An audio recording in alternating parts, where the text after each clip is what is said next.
Hi everyone, welcome to the Private Well 101 webinar. My name is Yiling Zhuang. I'm the Water Resources Regional Specialized Agent in UF IFAS Extension Central District. I'm based in Mid-Florida Research and Education Center in Apopka. So before I get started about the Private Well 101, I would like to give you a quick info session for extension. Like I mentioned earlier, I'm the extension agent and I'm based in Central District. So from this map, you can see Florida Extension has 5 districts and I'm based in Central, which is the orange area here, and Apopka, it's in the Orlando area. So what is extension? Extension is a partnership between state, federal, and county governments to provide science-based knowledge to the public. Because now it's the information era. When you have your smartphone or you have internet, it's just so easy to access all the information. But the question here is always, is the information reliable? Is the source reliable? That's also why we encourage you to look at EDU document, because we know there's science behind it. And as a UF IFAS extension, what I say here, it's not like my opinion, it's all research-based and science-based. And the areas you can see from this slide that covers basically everything from agriculture to natural resources, to food safety, to money management, and even for residents, the lawn care, gardening, forage youth development, etc. So you can find more information through our website. And for this webinar, as I mentioned earlier, it's part of the 2022 Private Well and the Septic System webinar series, which I will put the link in the chat box. So this webinar series is also part of the Florida Well Owner Network. So Florida Owner Network is a Florida extension program. So the goal is to educate residents about well water quality and quantity and the best practices to ensure well maintenance and groundwater protection. We will also like to facilitate access to well water testing and provide information about treatment options if problems are found. And also the last goal for that is we are not trying to replace the Florida Department of Health or Florida Department of Environmental Protection. Our goal is to complement their efforts to increase awareness among Floridians about best practices regarding wells, septic systems, and drinking water quality. So why we developed Florida Well Owner Network? Just give you a snapshot of private wells in Florida. An estimated 2.5 million Floridians rely on private wells for home consumption. So it's about 12% of the total population in Florida. Different from public water supplies, private well users control, they are the only party who control the management and the protection of their wells. So in other words, it doesn't fall under the safe drinking water regulations. And we know so far for the Department of Health, they gave permits to new well construction and new well repair, old well repair. They also provide information to well users. And through the well surveillance program, they monitor areas where like certain contaminants are suspected, such as a pesticide like EBT. However, even with this effort, we still have very limited data how many well users regularly test their water or they drink from contaminated wells. And on the other side of Florida, it's a septic system. So nearly one-third of households in Florida depends on septic systems. So roughly about 2.5 million septic systems are in use across the state of Florida. On top of that, there's one regulation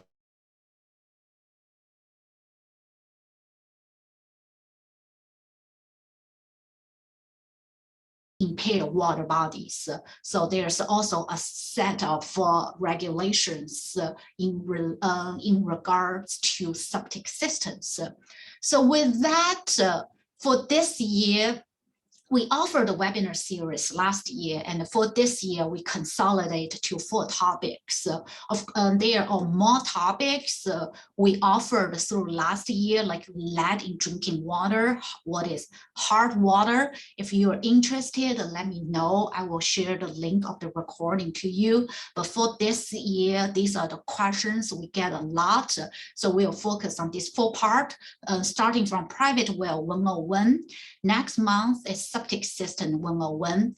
After that will be private well care before and after storms, and septic system care before and after storms. So I will share the slides with everyone so you can access these links if you haven't registered the rest of webinars. So for this presentation, what will be covered?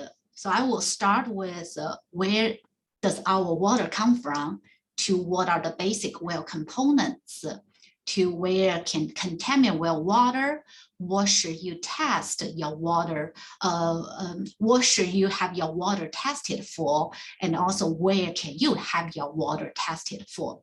So first, it's where does our water come from?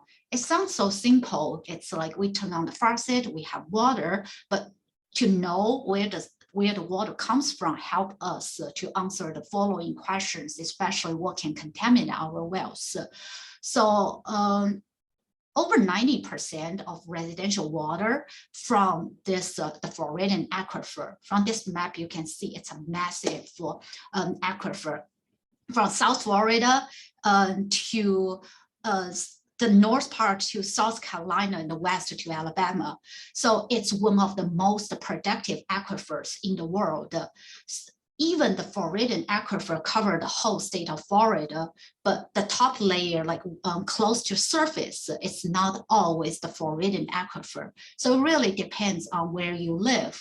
So if you live in Central Florida, so you can see from this map, it's most like the top aquifer, the aquifer close to surface is Floridian aquifer.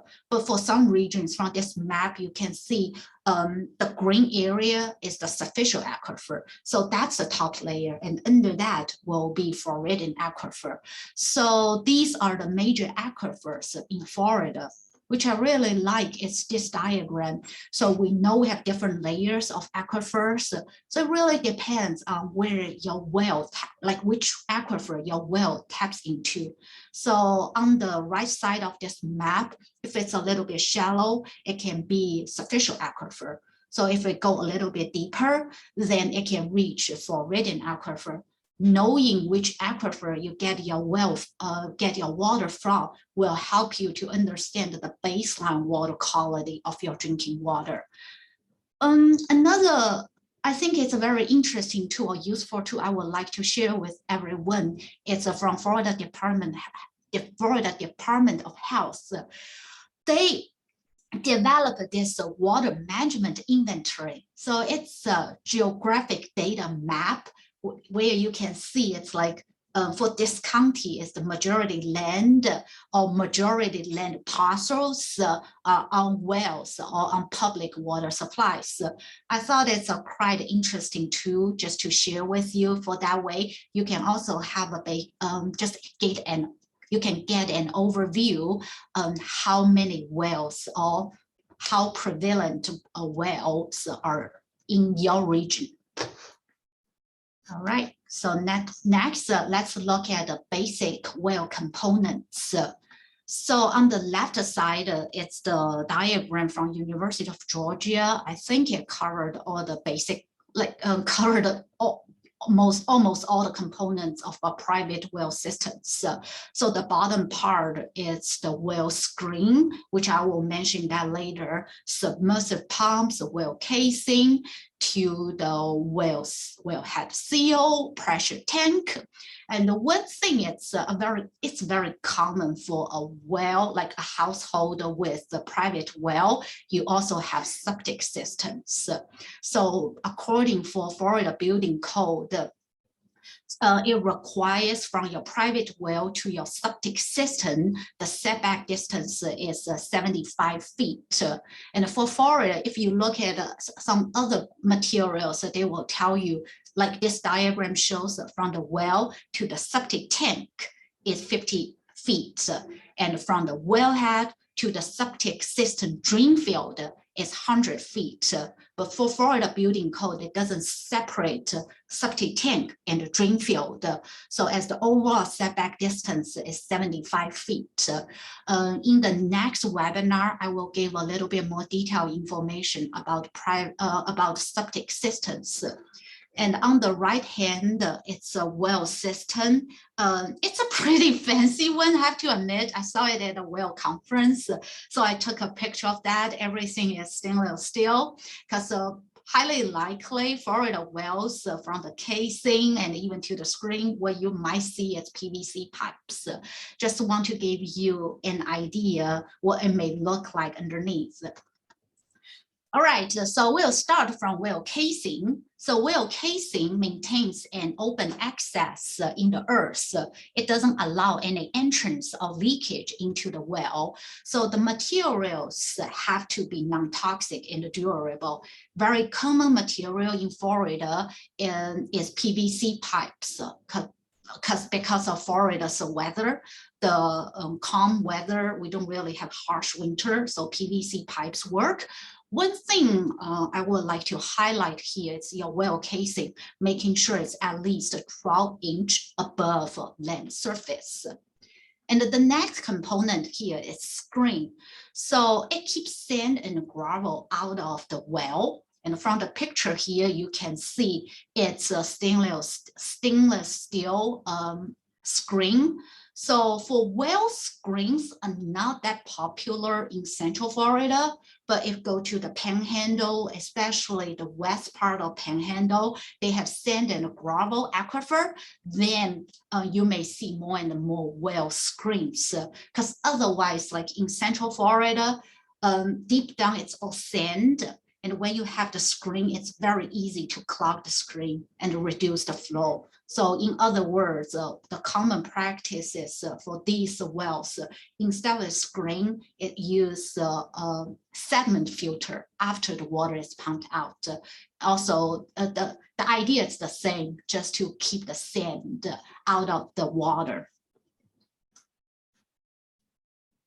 And the next part is grouting. And grouting, it's a sealant used to fill in the spaces around the outside of the well, and it protects the well against intrusion of contaminants. Usually it's made of cement and concrete. I find this demonstration, I think it's really interesting. That's why I put the link here. When you receive this presentation, you can click the link and watch the demonstration videos. It shows you how each, like different grouting materials can help prevent contamination. The next part is well cap. So for well cap, it has to be watertight and also prevents contamination from flowing down the inside of well casing. Because remember, well casing has to be at least 12 inch above the ground. So is the cap should be at least 12 inch above the ground. Or if you know the flood level, if it's higher than 12 inch, you want to keep your well casing and the well cap above the flood level. So the picture here, the blue well cap is a sanitary well cap. So that's a more common practice now. It can be aluminum or thermoplastic. If you want to know more about sanitary well caps, I put one publication here. It's from Penn State. And more often, the well cap you may see is like this picture. So this picture, we put it here. It's also want to show you it's the vent, because on the usually on the cap, you also have this screen vent. It's to equalize the air pressure. And the vent is usually the wired mesh. So one thing I want to point here, it's some people don't like the wellhead sticking like in the backyard or even in the front yard, can be an eyesore. So they plant vegetations or bushes around this wellhead. When you plant anything to cover your wellhead, at least make some distance, because like this one, all the wildflowers are very close to the well cap and to the wild mesh, so the debris can make its way into the well. So I find several well samples. The bacterial contamination actually is caused the debris get into the well. It's harmless bacteria. However, you still want to make sure, because when you test your well, you want to make sure it's a zero bacteria. So the good practice here, it's I usually say it's if you plant anything, you want to make sure you can walk around the wellhead comfortably. So probably like 2 feet or 3 feet, really just rule of thumb. You want to leave some space. You can do the well maintenance. That in that way also keep the vegetation away from the vent. After that, it's a well development. So it's just to remove the excess of ground silt or clay left over from the drilling operation. New drinking wells must be disinfected to ensure that water is safe for drinking as soon as if disinfectant is flushed. And now when I say must, before I comment on that, I do want to mention it's for the disinfection. Commonly, it's a household non-scented bleach. It's used for disinfecting purpose. And when you use this bleach, also make sure it's not splashless bleach, because splashless bleach, A, it's the concentration is not that high. B, it will leave the suds in the well. So just a common, just a regular non-scented bleach, household bleach will be fine. And to go back to my point I mentioned earlier, new drinking well must be disinfected. I say must here, however, the regulations or requirements are not there, especially for Florida. So like I put in the first bullet point, newly drilled drinking wells are not required to test by the state law. So they are just like I mentioned in the beginning, there are just not that many regulations when it comes to private wells. It is really the well owner's responsibility. So you must disinfect a newly drilled well, but there's no regulation or requirement to test it to make sure it doesn't have bacteria. Some water testing may be required. It's by mortgage purpose, not just new wells. Like for the purchase, even not new construction, the mortgage company may still require a comprehensive water testing. And some local jurisdictions require that newly constructed wells or repaired wells to be tested for bacteria. So I will suggest, and plus some additional contaminants of the local concern. So I will suggest you contacting your local health department to find out the local issues and the specific requirements. And another good tool is through Department of Health. Like I mentioned, the surveillance, well water surveillance program. So they do test some areas, especially if they know the groundwater in this area may have contamination. So they test these wells. And I think they have tested 800,000 wells at this point. And when you drill a new well, also remember to consider the water table, because if you drill the well in a high water level period and stop drilling when you reach the water, then your well may not be deep enough to produce enough water during low water levels, especially like Florida from May to September, it's raining season, the water table is higher, and for the dry season, the water table might be lower. So always go a little bit deeper if you drill your well during the rainy season. And the next is what can contaminate well water. So I really like this diagram. It's from Virginia Tech, their household water quality program. And you can see these potential contaminants can come inside your house or outside your house. It can be natural occurring or can be human activities. So first, let's look at inside your house. The source might be the plumbing materials, or can also be existing water treatment device. Like I mentioned, for some wells, instead of using screen, there's a sediment filter after well is pumped out. However, if you don't change that well filters, it can accumulate coliform bacteria on the filter. And when you test your water, it might be contaminated because of the filter, or the pipe has lead and heavy metals can contribute to contamination of your drinking water.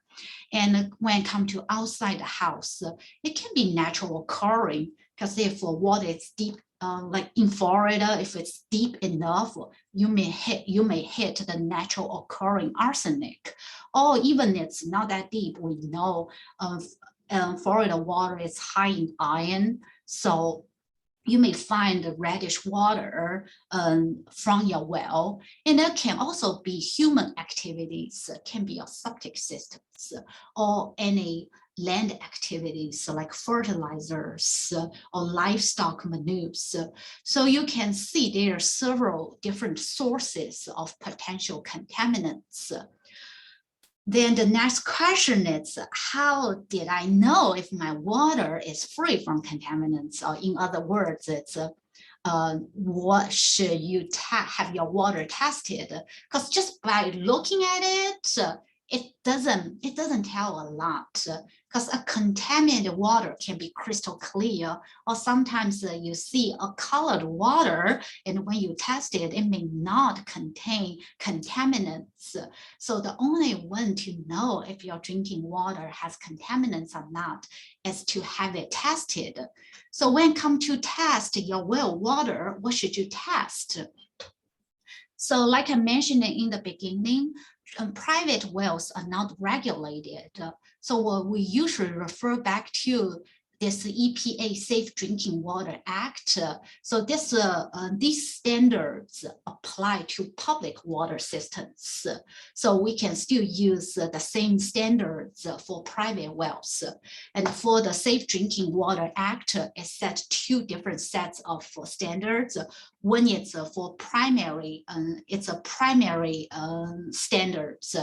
And for primary standards, it's irregular establish the maximum contaminant levels for these contaminants may cause health problems. And for the secondary drinking water standards, it set the limit for these contaminants which do not cause any health problems, but it causes stinging or taste or odor issues. So if we look at the primary standards, there are about over 80 contaminants, including coliform bacteria, E. coli, nitrate, lead, arsenic, copper, and more, also like radioactive elements. For the secondary drinking water standards, there are about 15 contaminants, including iron, sulfate, magnesium, and harness. So at this point, the research doesn't show these parameters or these elements will cause adverse health impact. It's more a nuisance to the water systems.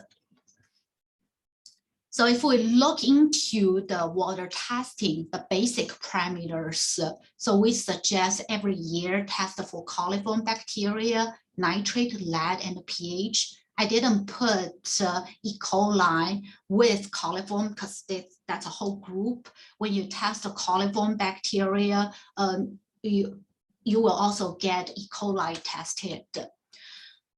And also, it's best to test for these contaminants during like spring, late spring, or summer. following a weaning period.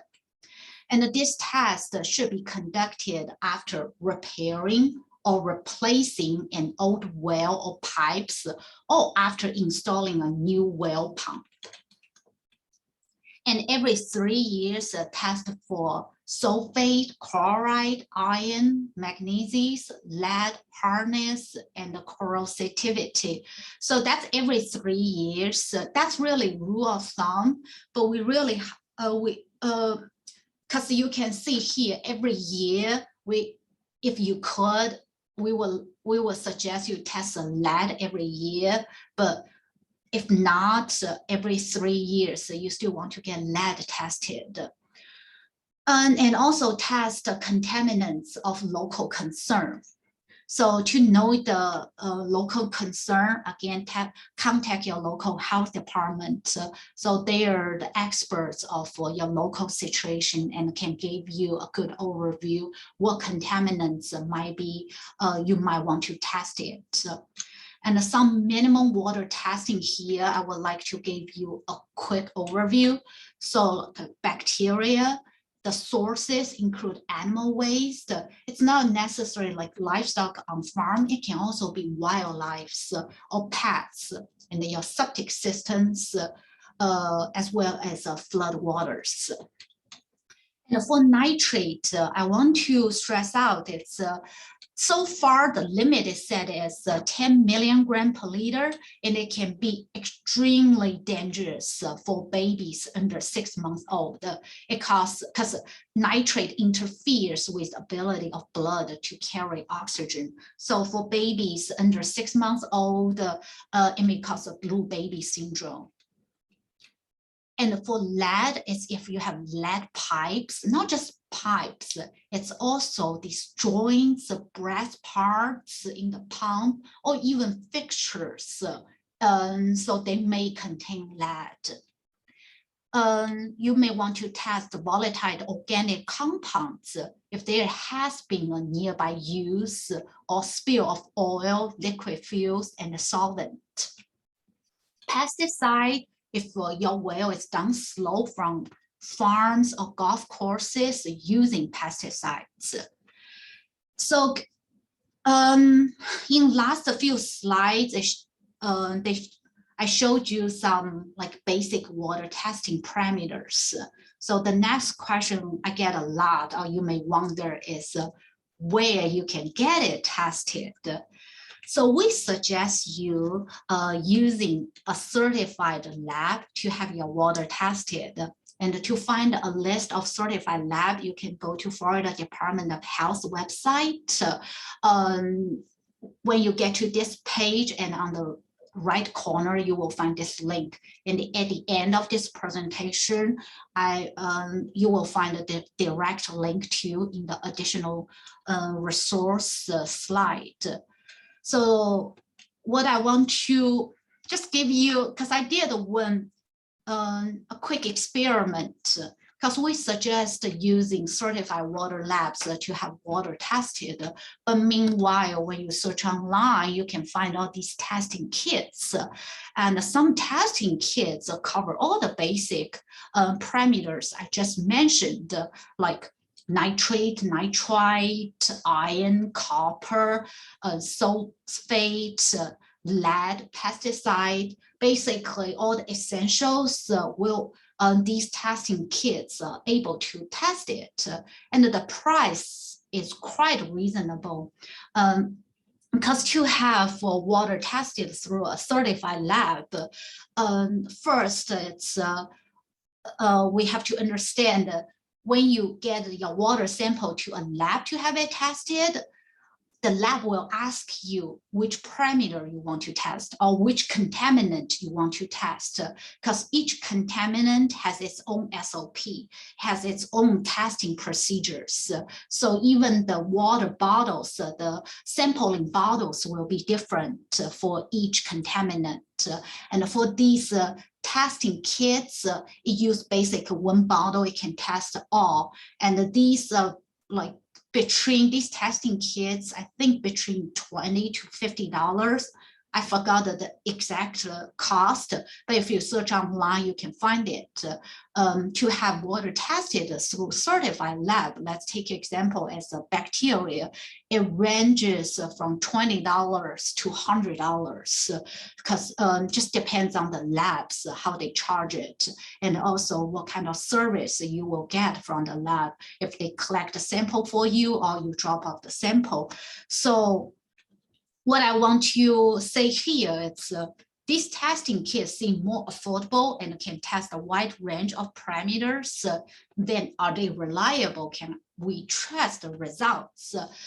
So to make the long story short here is these testing kits are not sensitive enough for primary drinking water standards. So for example, like bacteria here, according to EPA Drinking Water Act, as long as you have bacteria in your water, that water just doesn't meet the drinking water standard. And these testing kits set a unit at 10, so it's a nitrate, nitrite. But when it comes to secondary drinking water standards like hardness, they're relatively, I wouldn't call it accurate, but at least the sensitivity is not too bad because we know the secondary drinking water standards like these parameters, it's already, for example, like hardness here, it's not with a small concentration, it's already high enough. So you can see these testing kits give you a fairly close results, but to this contaminants cost health impact, it's just not sensitive enough.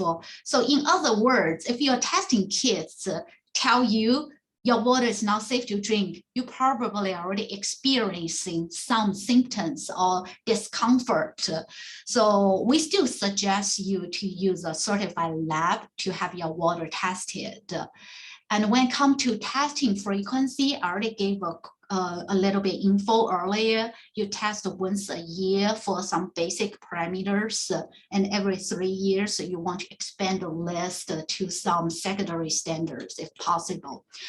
And you may consider to test your water more than once a year if you have the following circumstances, including someone in the house is pregnant or nursing, or there unexplained illness in your household, your neighbor find a dangerous contaminant in their well, so you want to test this particular contaminant too. You note a change in in taste, odor, color, or clarity, or you have a spill of chemicals or fuels into or near your wellhead. So these are just some rule of thumbs. You want to test it more than once a year. One thing I didn't put it there, it's after any flooding event, when you know like your wellhead is underwater or it's surrounded by standing water, you at least get your well tested for bacteria, because we find the bacterial contamination sometimes can double after flooding event. And you may also have the contaminants in the flood waters if your well cap is missing or your well casing it's not in a sound structure. So when it comes to testing, I mentioned you need to tell the lab what you want to test. So there's just no comprehensive water testing. It's not like you collect a bottle of water and send it to the lab and they spill out all the results to you. So you sort of need to know what you want to test. Here is a quick checklist to help you identify what you would like to have your water tested for. So start from, if you notice scale or scum can be calcium and then magnesium in water. If it's unclear water, can be from dirt or silt or rust in the water. If green stains, it may caused by high acidity. So you usually can notice that it's around the faucet. Brown red stains on sink, dishwasher, or clothes. That's quite often, especially in Central Florida. I have collected quite a few water samples look reddish, and these well owners also complained like the water sitting in the toilet is red, and when they do white clothes, they have to add bleach, otherwise just make it worse. So that's highly likely it's iron in your water. And most areas in Florida, iron is just naturally high in groundwater. And if it's a cloudy water that clears upon standing, that might be something with the pump. And the next is the taste. So if it's a salty taste, might be sodium. And you might need to find out the sodium source, because it's coastal, could be seawater intrusion, depends on the well depths. And if you have water softeners, you don't usually notice, because water softeners, it does require sodium, add sodium to replace calcium, but you don't usually notice the taste difference. Might be it's the system is not working properly if you don't have a bypass for the drinking water. And if you have any like soapy taste, might be or like alkaline taste, might be from dissolved alkaline minerals in water. And the metallic taste could be like high iron content or just acidity. And the chemical taste, that will be like a red flag. So that's the time you want to find out the source, like if nearby industrial chemicals or pesticides. Again, it's good to contact the health department to find out the local concern. And the last checklist item is the smell. So the first here is quite common. It's the rotten egg smell. So that's from hydrogen sulfide. So then it depends where you have that smell. If it's from hot water, highly likely it's from your it's only from, if it's from hot water, then you may want to check it's the water heater, because sometimes the water heaters, the sediments, if you haven't flushed your system for a while, we suggest to flush water heater once a year. If you haven't, it accumulates in the bottom, the sediments can have hydrogen sulfide gas or hydrogen sulfide bacteria. So flush the system once or twice and see if you still have that smell. And if the smell, it's not just from hot water, it's also from cold water, then it might be from the source. And sometimes, because hydrogen sulfide, it doesn't dissolve in water, hydrogen sulfide gas, so it will just get into the air after you let the water sit for like 20 or 30 minutes. So sometimes a bubble, like just do some aeration or just leave it there, can help with the smell. If you smell detergent from your water, that could be something from your septic systems. And if gasoline or oil smell, so that's you may want to check if it's you have like a nearby underground storage tank, or because it indicates the fuel is seeping from a tank into the water supply.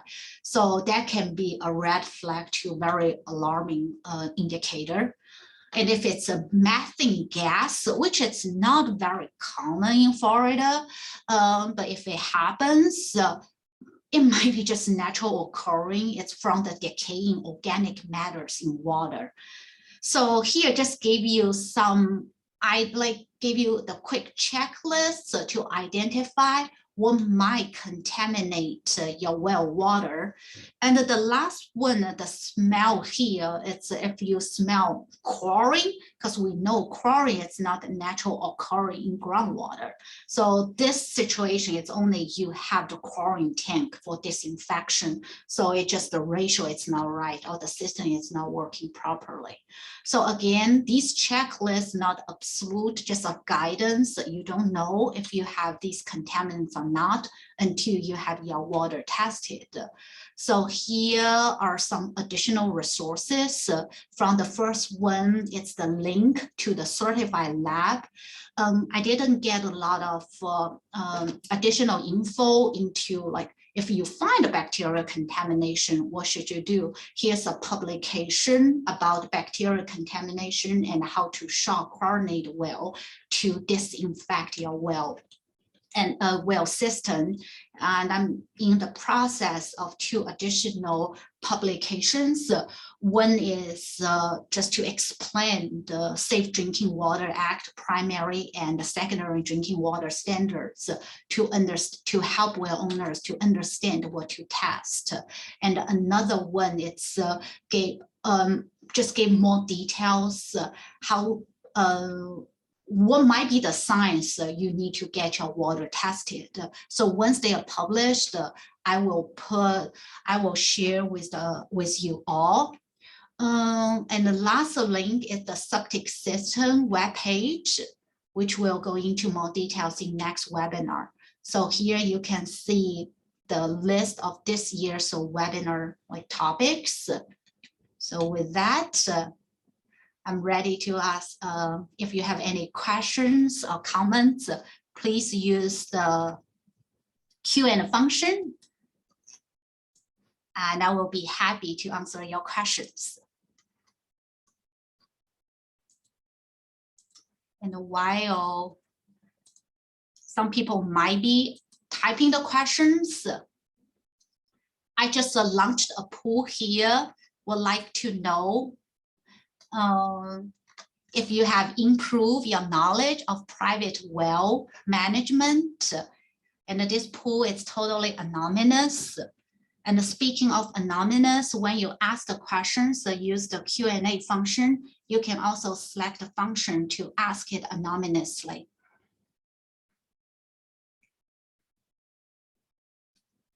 And I got one question here. While you are taking the survey, I will go answer some questions. So I will leave the poll there. So the first question is, will the lab test for bacteria in water? The answer is yes, the lab will test bacteria. And usually the procedures to do bacteria testing, you contact the lab first, and they will give you a bottle. It's a sterile bottle. And in that bottle, you may see some particles in it. That's totally fine. It's just to stabilize the water. It is a 100 ml water bottle. They will, one thing for bacteria, it's you have to collect and deliver the sample to the lab within around 20 hours. So really depends on the lab requirement.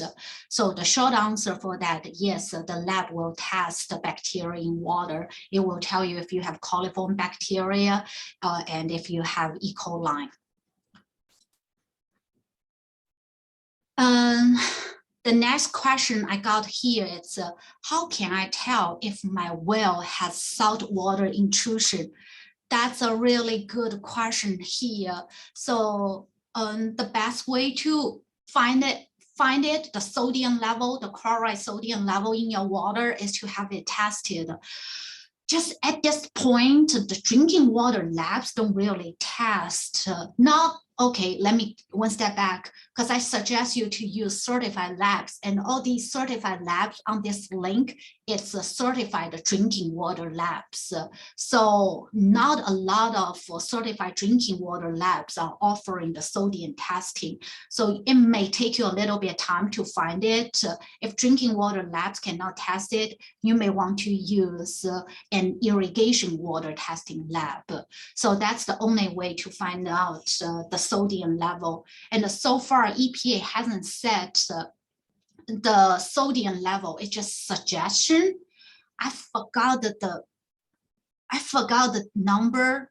I need to check, but I believe it's 20 million gram per liter. It's the sodium level in drinking water as a suggestion level. They haven't finalized it. So that's something, if you test sodium, you can use as a reference. So the next question here I got is, should you put bleach in aerator tank monthly? So I'm a little bit confused here. It's about the aerator tank. What do you mean by aerator tank?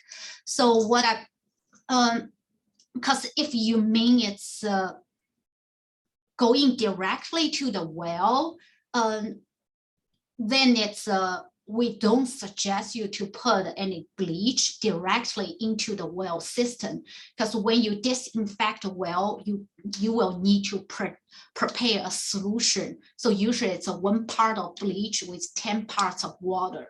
So this diluted bleach solution will be strong enough to kill the bacteria, but not strong enough to damage your well parts. So this documents, let me show you and this fact sheet, private well 101, bacterial contamination and shock chlorination. I gave some detailed info. It's how to disinfect a well, how to prepare the chlorine bleach. So you can find more info there. And if if you can elaborate, what do you mean by putting bleach into the tank? And the next one is how much does the test cost approximately? That's a really, really good question. I've been my colleague, Dr. Andre and Alberton, and I are trying to get a list of just the ballpark of testing water. So like I mentioned, to test the bacteria, because when you get your water tested, each parameter have different cost. So for bacteria, what we find it's between $20. Like if you collect a water sample and drop it at the lab, usually it's from $20 to $60. If you request a service, it probably will. Some labs I know it's even charge about $100 for bacteria test. The most labs charge, I think it's between $20 to $40 for bacteria. So when it comes to lead, then it really ranges. So some labs charge $25 for lead, and some labs charge $125 for a lead water sample. So what I will suggest you all to do, it's because these certified labs, they are still commercial labs. So how they set a price, it's really like lab by lab. You find these certified labs and make a few phone calls, see the price difference. Because it's such a dynamic situation, and because we got a list before COVID, not all the labs, like those are major labs. And I know it's because of COVID, some labs also increased the price by $10 to $15. So the next question here, it's what is the level not to drink? So that's really depends on parameter. So which I will put in the chat box. It's the link to the EPA drinking water standards. So for bacteria, it should be 0. For nitrate, it's the up limit is 10 milligram per liter. And for lead, it's 15 ppb. So it's like each parameter is different. I will put in the chat box. It's the complete list of that. Just give me a minute. And the next question here, it's well water is generally used in Pinellas County. The water smells sulfur. Yeah, that's really, it's like the region, because I know most like central Pinellas, it's not necessarily central, but it's more southwest part of Florida. It's quite common for the sulfur smell.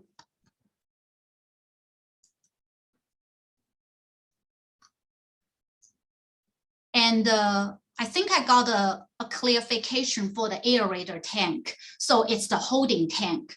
So for the holding tank, if you want to do disinfection, we don't really suggest you add bleach, because for the, when you have, then you may want to have a chlorination tank. So in that way, the water can have a better control, because for disinfection, like well water disinfection has two factors. One is the bleach concentration, B is the contact time. So for, if you want to additional treatment device to disinfect, then you probably need a disinfection tank and use the chlorination system.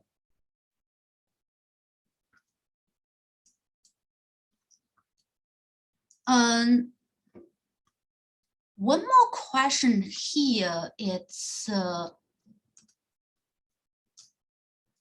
the generally for watering yards, not as drinking water.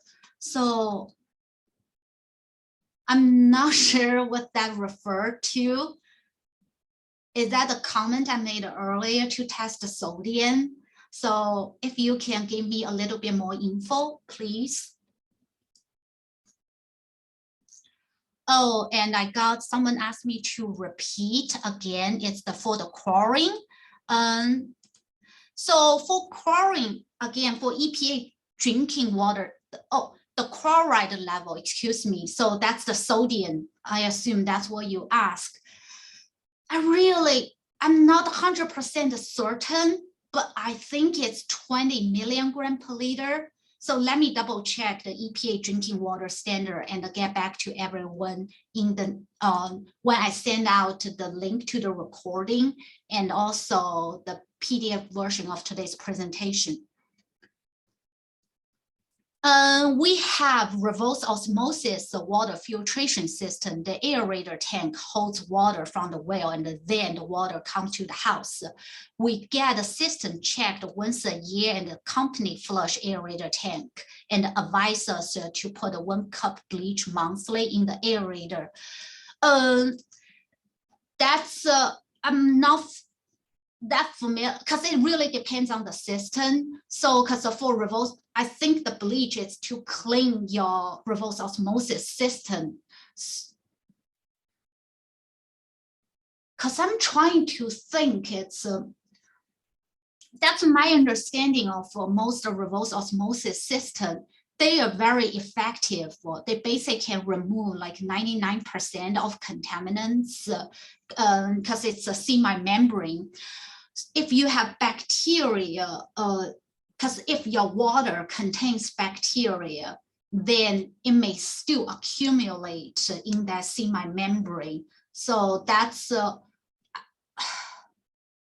think I'm trying to think about what's the best way, because from my understanding, most home water treatment systems I see, they always, it's you test, you don't have bacteria. Again, you can ensure the effectiveness of reverse osmosis.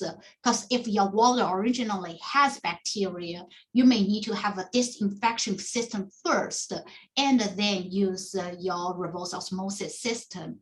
And because here, from what the question here, this 1 cup of bleach, it's a maintenance to disinfect the system. I don't see a lot of issue of that, but I will still suggest testing bacteria first and making sure you don't have bacteria to ensure the maximum effectiveness of your system. And let me first find out the EPA drinking water standard. So I will put in the chat box.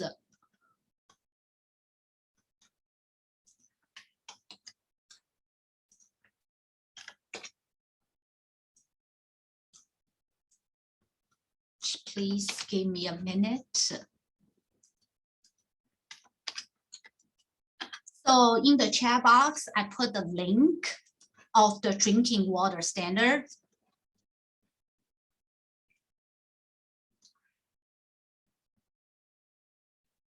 And I will put an, because in this link, you can access, let me send you another one. It's the primary drinking water standard. And I see one hand is up. If you don't mind, would you please put it into the Q&A function? Because this is a webinar function, I don't think you will able to talk.